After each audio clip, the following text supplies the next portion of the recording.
ৰাম গগৈ ৰচিত কবিতা পথাৰ।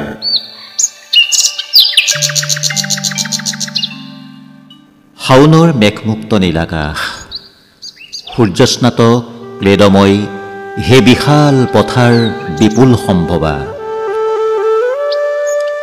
নাঙলৰ শিৰলোত সোণ ফলা মাটিৰ কামনা, ঘৰ্মাক্ত দেহ আৰু দেহাতীত সৃষ্টিৰ চেতনা।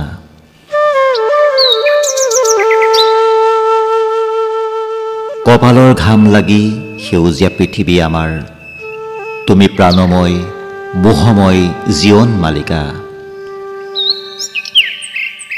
পথাৰ, তোমাৰো স্বীকৃতি আছে, তুমি কোনোবা আদিমতম মানুহৰ সংগ্ৰামৰ ইতিহাস আৰু সভ্যতাৰ স্তৰে স্তৰে একোটা নিৰ্ণয় সূত্ৰ। মৃতম্লান কৃষকৰ সাধনা কঠোৰ, নিৰন্ন বিমৰ্ষ আৰু ক্লান্ত। শ্ৰান্ত সন্ধিয়াত দুশ্চিন্তাবোৰ দুঃসহ হৈ পৰে। মহাজনী অৰ্থনীতি, দৈনন্দিন লাভ আৰু ক্ষতিৰ গণনা। পাৰ ভাঙি পানী আহে, সোঁতৰ চেৱে চেৱে বাঢ়ে নাচে আৰু হাঁহে।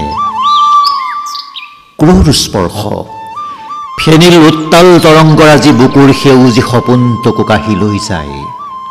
বাধা নাই, অবাধে আহিল আৰু গ'ল। তেতিয়া মই কান্দো, সি আৰু পথাৰেও ইনাই বিনাই কান্দে। বিচিত্ৰ অভিব্যক্তি, সন্মিলিত কৃষকৰ সমস্বৰ দৃঢ়কণ্ঠ বিননিত বিদ্ৰোহৰ জাগৰণ নাহে। অভ্যুদয় প্ৰভাতী চেতনা, অগ্নিদীক্ষা দ্ৰুত অভিযান অবিৰাম, অধিকাৰ সংগ্ৰামৰ পথাৰত শ্ৰমজীৱী মানুহৰ তেজ ৰঙা ইতিহাস লিখা হয়।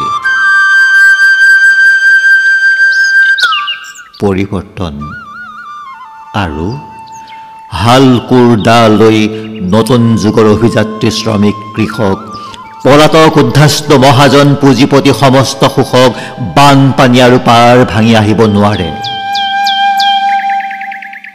সেউজীয়া প্ৰাণৰ পথাৰ সোণালী ৰূপালী হয়, বাকৰিত সোণগুটি লাগে নতুন আৰু নতুন।